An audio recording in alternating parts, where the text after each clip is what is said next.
ओम शांति। 23 जनवरी 2022। आज के बाबा के अव्यक्त महावाक्य बाबा कहते रिवाइज कोर्स है 29 दिसंबर 79। मुरली का टॉपिक है पढ़ाई का सार, आना और जाना। बाबा कहते आज मुरलीधर बाप अपने मास्टर मुरलीधर बच्चों को देख रहे हैं। सभी बच्चे मुरली और मिलन के छात्रक हैं। मुरली है बाबा की मुरली और मिलन है, मुरली में बाबा से हम मिलते हैं ना, तो मुरली और मिलन के हम छात्रक हैं।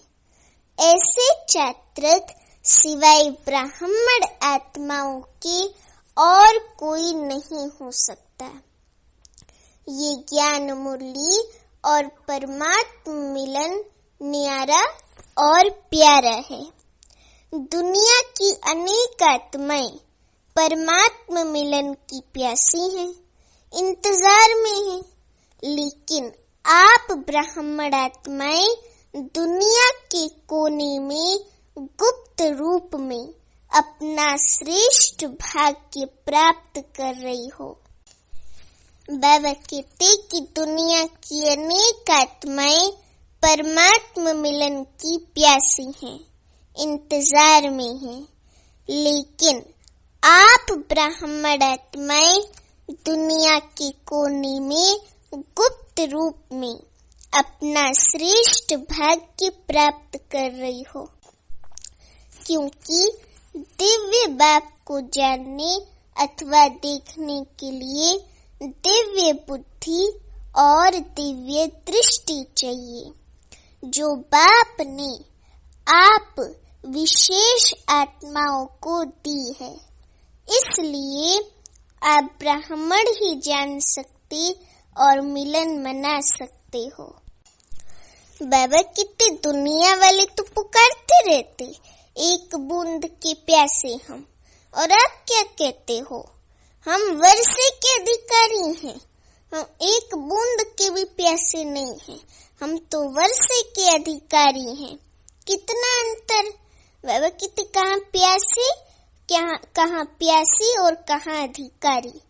अभी भी सभी अधिकारी बनकर अधिकार से आकर बाप के सामने पहुँचे हो।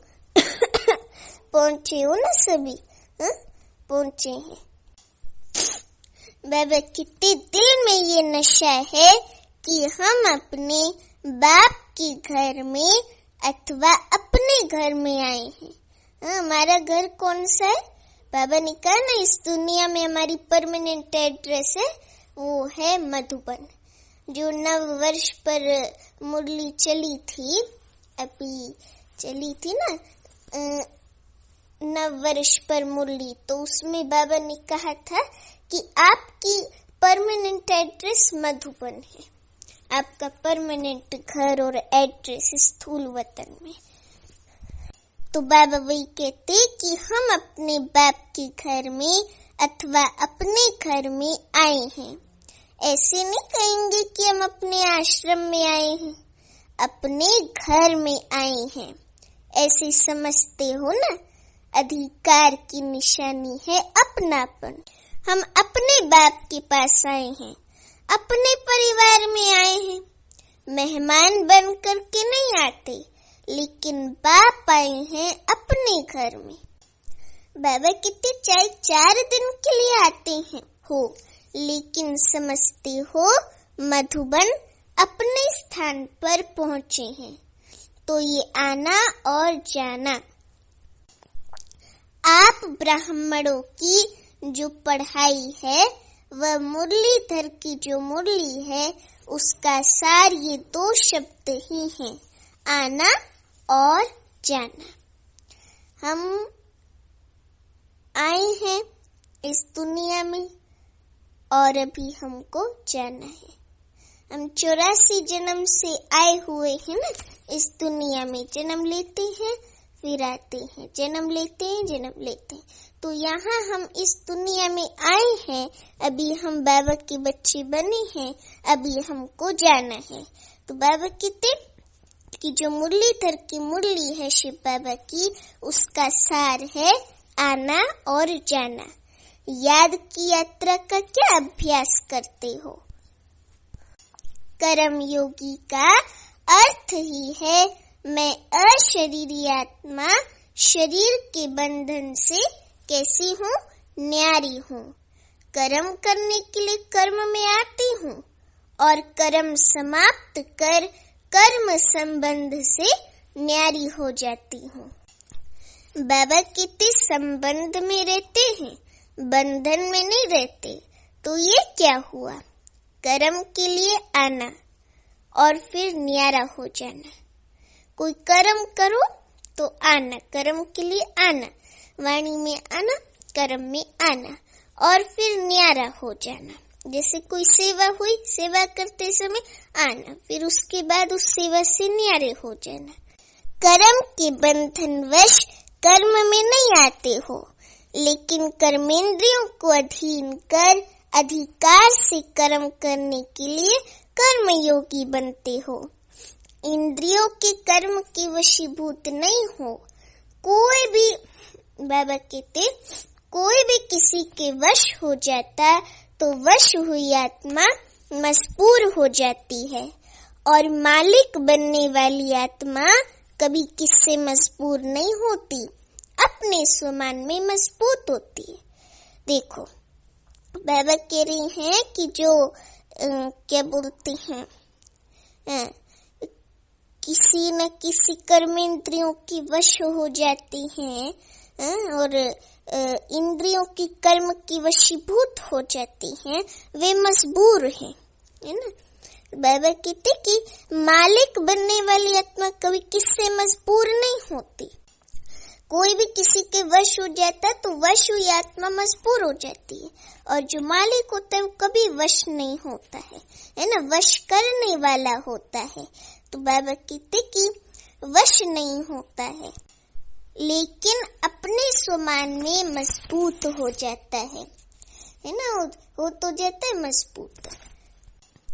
कई बच्चे अभी भी कभी कभी किसी न किसी कर्मेंद्रिय के वश हो जाते हैं। फिर कहते हैं आज आंख ने धोखा दे दिया, आज मुख ने धोखा दे दिया, दृष्टि ने धोखा दे दिया। परवश होना अर्थात धोखा खाना, और धोखे की निशानी है दुख की अनुभूति होना। और धोखा खाना चाहते नहीं हैं, लेकिन न चाहते हुए भी कर लेते हैं। बाबा कहते इसको ही कहा जाता है वशीभूत होना। दुनिया वाले कहते हैं चक्कर में आ गए, चाहते भी नहीं थे लेकिन पता नहीं कैसे चक्कर में आ गए, है ना, ऐसे कहते हैं ना वो लोग। तो बाबा कहते कि आप स्वदर्शन चक्रधारी आत्मा किसी धोखे के चक्कर में नहीं आ सकते। देखो बाबा ने उन लोगों के शब्द का भी सही अर्थ हमें बताया। बाबा कहते कि वो लोग कहते ना कि पता नहीं हम कैसे उसके चक्कर में आ गए, उसने हमको धोखा दिया और हम उसके वश में आके धोखा हमने खा लिए, ऐसे कहते ना हम उसके चक्कर में आ गए। तो बाबा कहते आप स्वदर्शन चक्रधारी आत्मा किसी धोखे के चक्कर में नहीं आ सकती, क्योंकि स्वदर्शन चक्र अनेक चक्कर से छुड़ाने वाला है। न सिर्फ अपने को लेकिन औरों को भी छुड़ाने के निमित्त बनते हैं।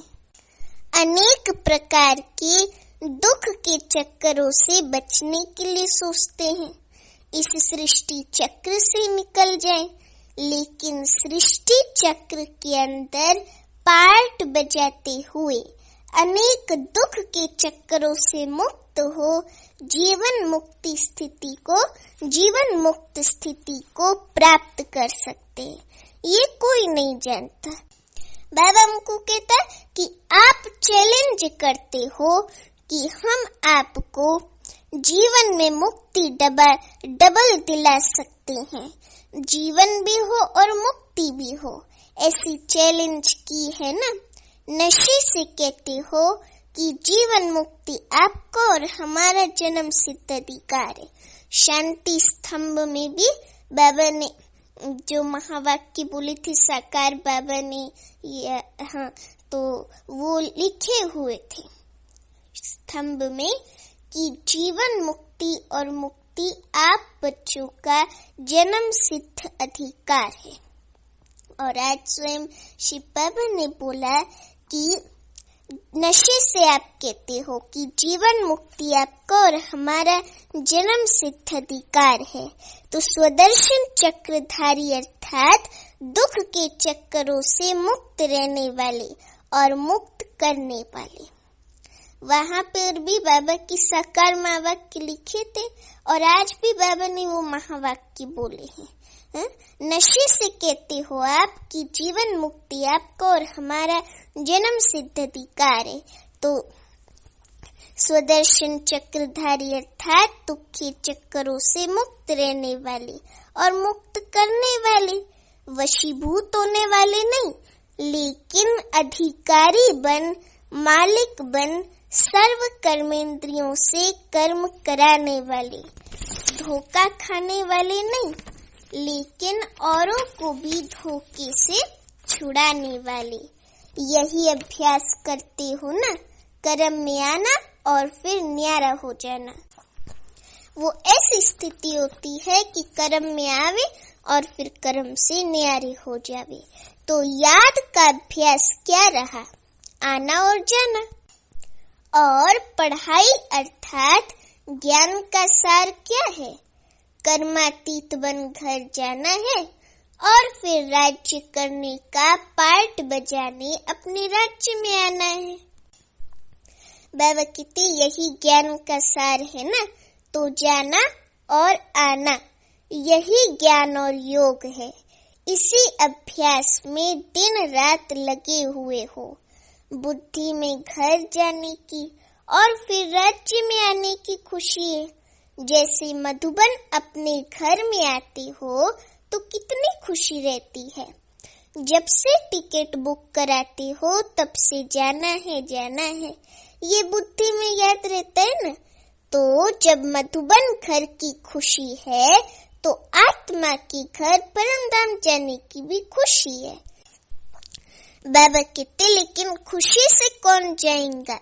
जितना सदा ये आने और जाने का अभ्यास होगा।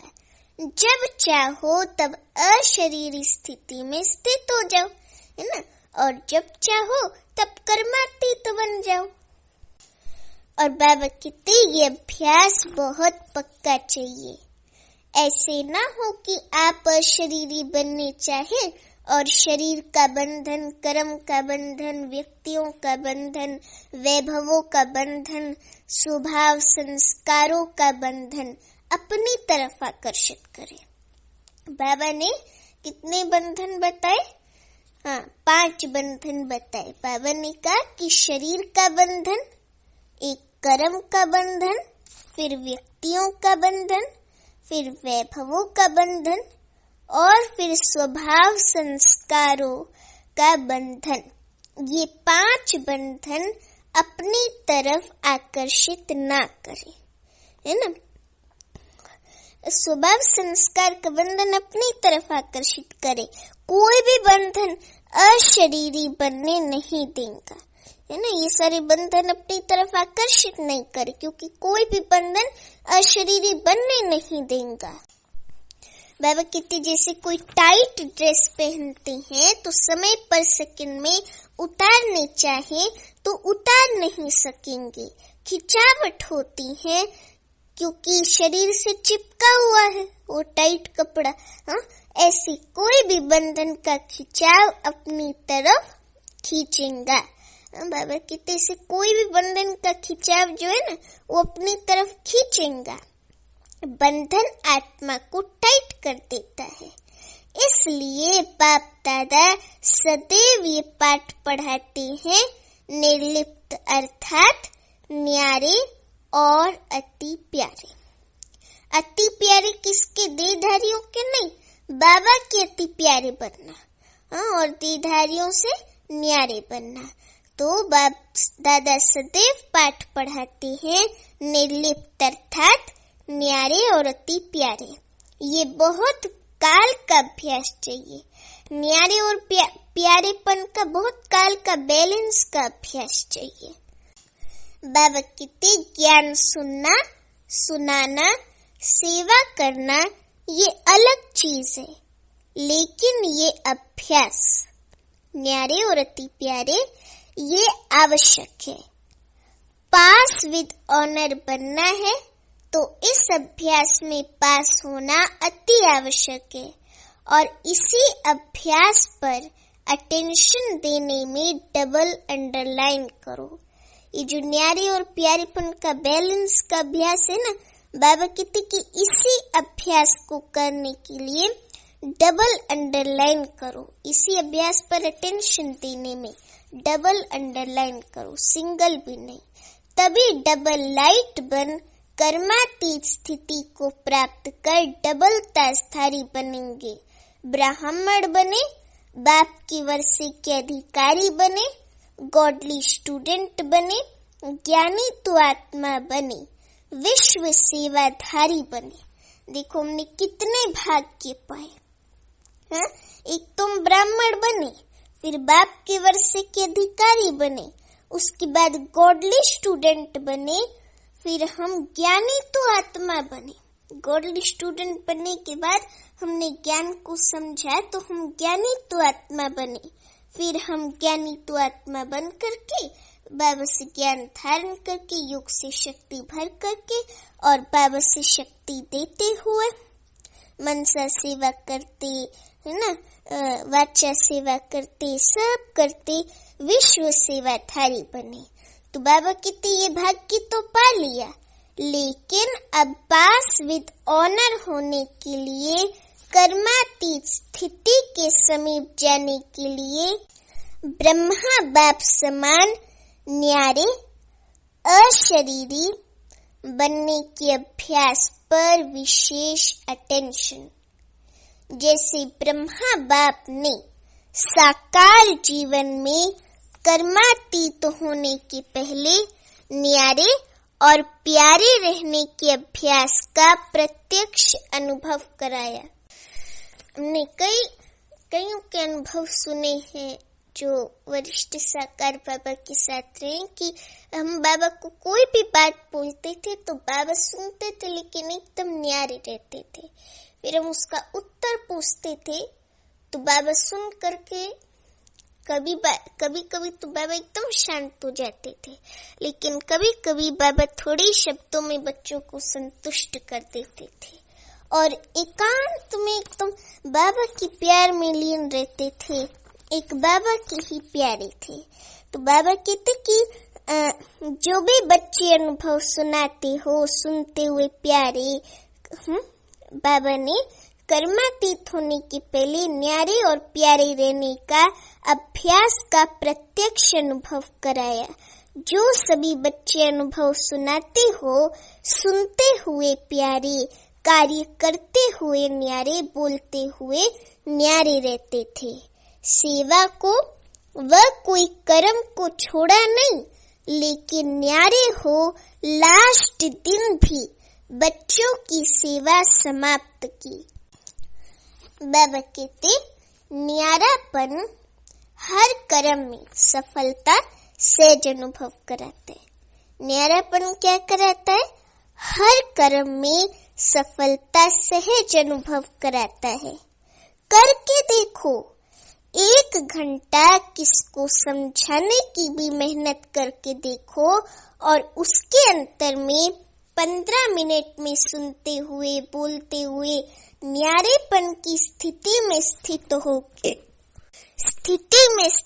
होके दूसरी आत्मा को भी न्यारेपन की स्थिति का वाइब्रेशन देकर देखो।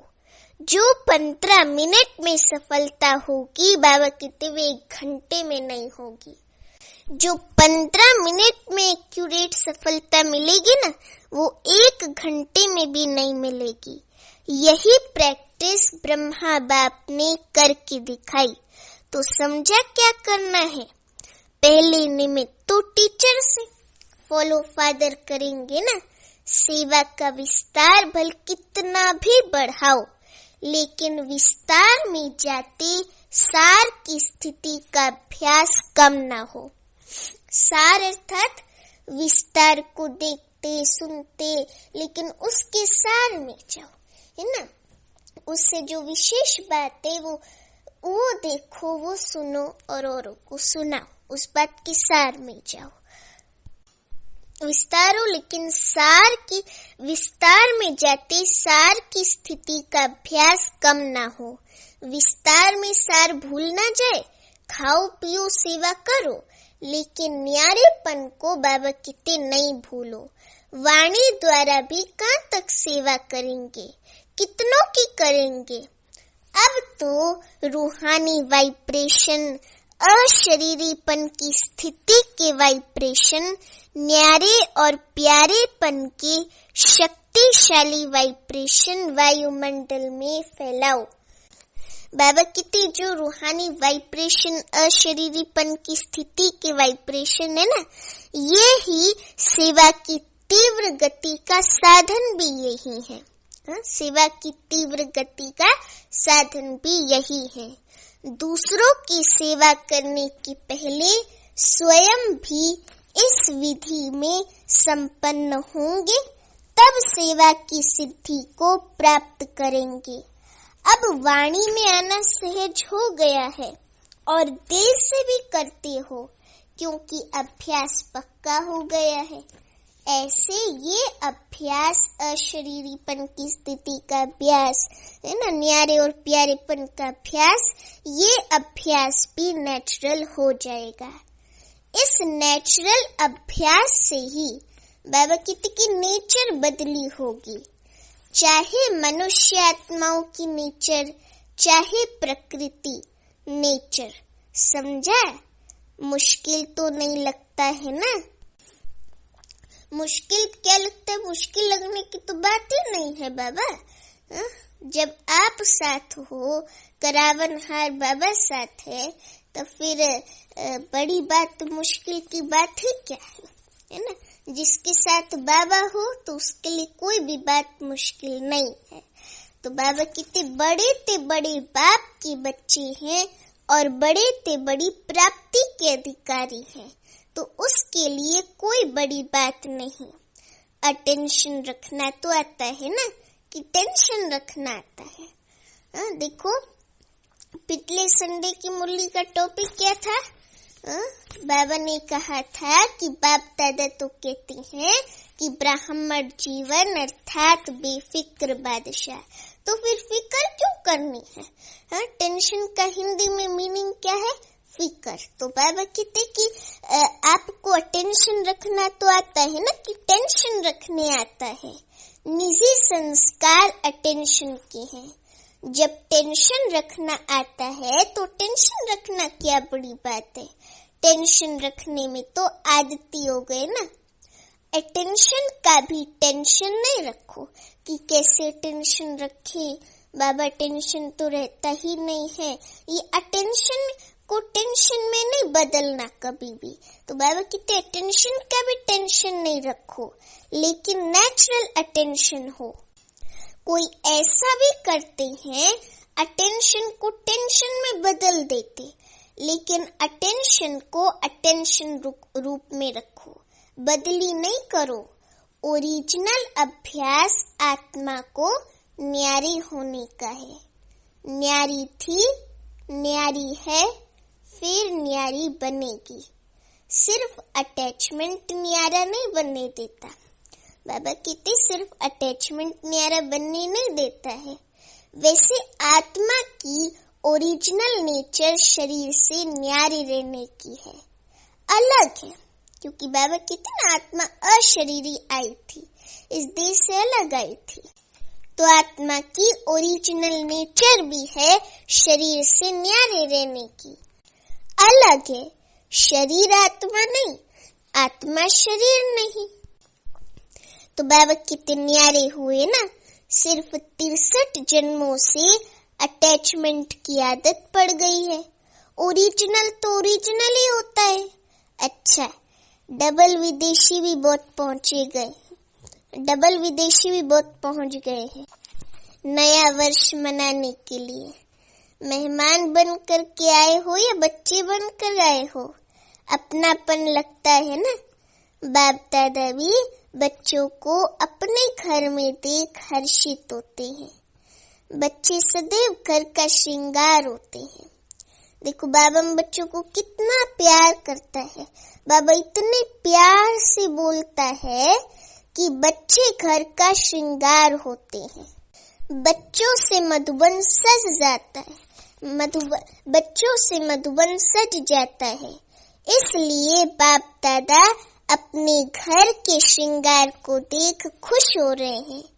चाहे भारतवासी चाहे विदेशी, दोनों ही घर के श्रृंगार है। देखो भारतवासियों की दिल छोटी होने से पहले ही बाबा ने कहा कि चाहे भारतवासी चाहे विदेशी, दोनों ही घर के श्रृंगार है। बाप दादा श्रृंगार को देख खुश हो रहे हैं। बाप दादा आने की मुबारक भी देते हैं, जाने की भी मुबारक देते हैं। इंग्लिश में कहते हैं ना कम सून गो सून कम सून, तो बाबा आने की भी मुबारक देते हैं और जाने की भी मुबारक देते हैं। यहाँ आना भी अच्छा है, जाना भी अच्छा है। विदाई नहीं है, बधाइयाँ ही बधाइयाँ हैं। जाएंगे तो सेवा की बधाइयाँ और यहाँ आए हो तो मिलने की बधाइयाँ, दोनों ही मुबारक है ना। अच्छा, सर्व देश विदेश के सदा अधिकारी बच्चों को सदा ज्ञान और याद के सार में रहने वाली श्रेष्ठ आत्माओं को सदा आना और जाना, इस स्मृति से संपन्न बनने वाली आत्माओं को सदा ब्रह्मा बाप को फॉलो करने वाली कर्मातीत स्थिति के समीप पहुंचने वाले योगी आत्माओं को सदा अपनेपन के अनुभव और अधिकार की खुशी में रहने वाले खुश मिजाज बच्चों को बाप दादा का याद प्यार और नमस्ते। अभी हम रूहानी बच्चों की रूहानी माता पिता बाप दादा को याद प्यार गुड मॉर्निंग और नमस्ते। अच्छा, अभी डॉक्टर्स प्रति बाबा के अव्यक्त महावाक्य। बाबा कहते सभी डॉक्टर्स के दिल में क्या है? हॉस्पिटल तो नहीं है, बाप को दिल में बिठाना, अर्थात सदा के लिए अनेकों को शफा देना। आजकल तो डॉक्टर्स भी कहते हैं कि दवाई इतना काम नहीं करेगी जितना दुआ करेगी, किसका आशीर्वाद करेगा। वो भी दवाइयों से दिल शिकस्त हो गए हैं, क्योंकि जानते हैं ना कि इसकी रिजल्ट क्या है और क्या निकलेगी। इसलिए अभी सबकी नजर योग दुआओं तरफ जा रही है। अभी योग एक्सरसाइज के रूप में चारों ओर बढ़ता जा रहा है। अभी योग तक आए हैं, बाबा कितने सहज योग तक आ जाएंगे। योग अर्थात तो व्यायाम वाला एक्सरसाइज नहीं होता है, तो बाबा कहते अभी योग एक्सरसाइज के रूप में चारों ओर बढ़ता जा रहा है योगा। अभी योग तक आए हैं, अभी सहज योग ये बाबा का राजयोग, इस तक भी आ जाएंगे। दवाइयों की बजाय दूसरी तरफ अभी बुद्धि तो गई है ना, आखिर ठिकाने पर आ जाएंगे। तो डॉक्टर से यही काम करते हो ना, सबकी बुद्धि को ठिकाने पर लगाने वाले हो ना। अच्छा है, हिम्मत रखने से बाप की मदद स्वतः मिल रही है, मिलती रहेगी। बाबा ने देखो एक और गारंटी साथ में कर दी। बाबा ने कहा कि बाप की मदद स्वतः मिल रही है और मिलती रहेगी। जहाँ हिम्मत है वहाँ असंभव भी संभव हो जाएगा। सभी असंभव को संभव करने वाले हो।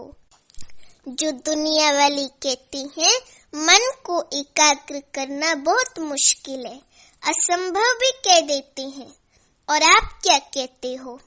आपके लिए तो सेकंड की बात है ना, बस बाबा कहा और मन ठिकाने पर पहुंचा। तो आप के लिए बाबा कहते कि सेकंड का काम है और उन्हों के लिए असंभव है। कितना अंतर आ गया है ना, रात दिन का फर्क हो गया जैसे। तो टाइम तो नहीं लगता है, ऐसे तो नहीं कि गीत बजी लाल बत्ती जली तभी मन टिकेगा योग में, ऐसे नहीं। आधार से योग करना है, योग हमेशा निराधार होना चाहिए। दादी जान की तो अंधेरे में भी योग करती थी, है ना, बिना बत्ती के। ये योग तो बुद्धि से होता है ना। तो बाबा कहते कि मेहनत तो नहीं लगती, मेहनत तो नहीं करनी पड़ती, अपना बाप है ना। बाबा तो अपना है, बाबा कोई पराया थोड़ी है। तो अपना बाप है ना, कोई दूसरे का बाप तो नहीं है। अपना बाप नहीं हो और कोई कहे ये आपका बाप है, इसे याद करो, तो याद नहीं कर सकेंगे ना, क्योंकि पहले खुद विश्वास होना चाहिए कि मैं ये मेरा बाप है। लेकिन ये तो अपना है, बाबा तो अपना है। अपनी चीज को याद करना कभी मुश्किल नहीं होता, पराये को याद करना मुश्किल होता है। आप तो अधिकार से याद करते हो, या भगवान है, बहुत बड़ा है, सूर्य समान है, ऐसे याद करते हो। सब कुछ मेरा है, इस अधिकार से याद करो। बाबा मेरा है, बाबा ही मेरा संसार है ना। इस दिल की फीलिंग से बाबा को याद करो, अधिकार से याद करो। बच्चा अधिकार से बाप को हर बात बोलता है ना, पापा मेरा ये कर दो, अधिकार से बोलते हैं ना। तो हमें भी अधिकार से बाबा को याद करना है। बाबा कहते रूहानी गुलाब बन सारा दिन खुशबू फैलाते रहो। खुशबू ऐसी चीज होती है जो दूर वालों को भी आकर्षित करती है। दूर से ही सोचेंगे कि ये खुशबू कहाँ से आ रही है, तो आपकी रूहानियत बाबा कहते कि विश्व को आकर्षित करेगी। देखो, रूहानियत की खुशबू ने देश से विदेश को भी आकर्षित किया ना। विदेश तक खुशबू पहुंची। कोई भी काम करते शुभ संकल्प से ये खुशबू फैलाते रहो। बाबा कहते कोई भी काम करते चेक करो कि बुद्धि कितने तरफ जा रही है। न चाहते भी अनेक तरफ जाती है, एक तरफ नहीं होती। तो जब और तरफ जा सकती है तो सेवा भी कर सकते हो ना, याद भी कर सकते हो। बहुत थोड़ा समय होता है जो फुल बुद्धि उस काम में रहती है। बाबा कहते जो ऐसा कोई काम होगा जैसे डॉक्टर्स ऑपरेशन करते हैं, जरूरी ऑपरेशन है तो फुल बुद्धि होंगी। बाकी दवाई दे रहे हैं, देख रहे हैं, तो बुद्धि और काम भी करती है। जब वह कर सकती है तो ये क्यों नहीं कर सकती। मन और बुद्धि की आदत है चक्र लगाने की। चाहे ज्ञान का चक्र चलाओ, चाहे व्यर्थ चलाओ, लेकिन चक्र चलता जरूर है। आप स्वदर्शन चक्र चलाओ तो और चक्कर खत्म हो जाएंगे। बाबा कहते तो सभी सेवा में सहयोगी हो। जिसे समय नहीं मिलता सरकमस्टांस से वे हाथ उठाओ। मनसा सेवा तो सब कर सकते हो ना, चाहे मनसा करो, चाहे वाचा करो, चाहे कर्मणा करो, लेकिन बुद्धि से बिजी जरूर रहो। हाथ पांव से तो रहते हो, लेकिन बुद्धि से बिजी रहो। अपना टाइम टेबल बनाओ। जितना बड़ा आदमी उतना टाइम टेबल फिक्स होता है। तो आप बड़े ते बड़े आदमी हो ना। सारे कल्प में ढूंढ करके आओ। ब्राह्मणों से बड़ा कोई है? देवताएं भी नहीं है। चाहे आप ही देवता बनेंगे, लेकिन इस जीवन के आगे वे कुछ भी नहीं है, क्योंकि इस जीवन में स्वयं भगवान हमारे साथ है। जो हमको देवता रूप में बनाने वाला है वो हमारे साथ है। सतयुग में तो साथ नहीं रहते ना बाबा। तो इसलिए बाबा कहते कि इस जीवन के आगे वे भी कुछ नहीं है। जीवन है तो ब्राह्मण जीवन अति श्रेष्ठ है। अच्छा, वरदान आज का अव्यक्त पालना द्वारा शक्तिशाली बन लास्ट सो फास्ट जाने वाले फर्स्ट नंबर के अधिकारी भव। अव्यक्त पालना द्वारा शक्तिशाली बन, लास्ट सो फास्ट जाने वाले फर्स्ट नंबर के अधिकारी भव। अभी वरदान का स्पष्टीकरण है। अव्यक्त पार्ट में आने वाली आत्माओं को पुरुषार्थ में तीव्र गति का भाग्य सहज मिला हुआ है। ये अव्यक्त पालना सहज ही शक्तिशाली बनाने वाली है, इसलिए जो जितना आगे बढ़ना चाहे बढ़ सकते हैं। इस समय लास्ट सो फास्ट और फास्ट सो फर्स्ट का वरदान प्राप्त है, तो इस वरदान को कार्य में लगाओ, अर्थात समय प्रमाण वरदान को स्वरूप में लाओ। जो मिला है उसे यूज करो तो फर्स्ट नंबर में आने का अधिकार प्राप्त हो जाएगा। अभी स्लोगन है, स्वमान की सीट पर सेट रहो तो सर्व। अभी लवलीन स्थिति का अनुभव करो।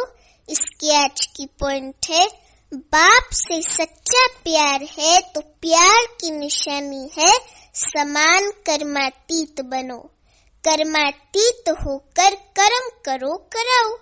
कर्मेंद्रियां आपसे नहीं करावे, लेकिन आप कर्मेंद्रियों से चलाओ कराओ, क्योंकि हम चलाने वाले हैं ना, हम कर्मेंद्रियों की मालिक आत्मा है, तो हम कर्मेंद्रियों से करावे।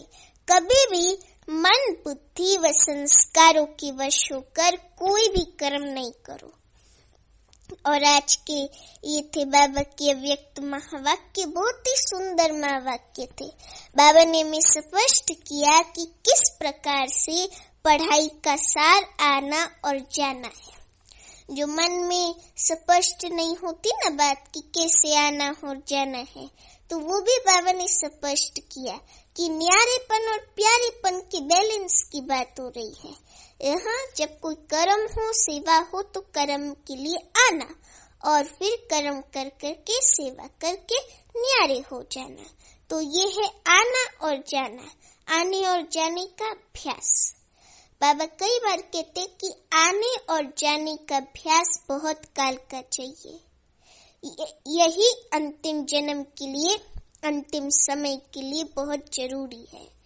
तो आज बाबा ने हमें पढ़ाई का सार बताया और बाबा ने साथ में ये भी बताया कि मुरलीधर की मुरली का सार है आना और जाना। और बाबा ने एक और ही बहुत ही अच्छी बात कही कि वो दुनिया वाले तो कहते हैं एक बूंद के प्यासे हम, और हम क्या कहते हैं, हम तो वर्षे के अधिकारी हो गए। तो कहाँ प्यासी और कहाँ अधिकारी आत्माएं। तो हमें हमेशा इस खुशी के नशे में रहना चाहिए कि हम बाबा के वर्षे के अधिकारी हैं। हम एक बूंद के भी प्यासे नहीं हैं। एक गीत है ना, चरणों में जगह मांगी थी, हमें दिल में बसा लिया। तो हम एक बूंद के प्यासे थे, लेकिन हमको तो बाबा ने मास्टर सागर बना दिया। तो हमेशा ही इसी खुशी के नशे में रहना है और पढ़ाई के सार को समझना है और प्रैक्टिकल में लाना है। तो पढ़ाई का सार है आना और जाना। अच्छा, ओम शांति।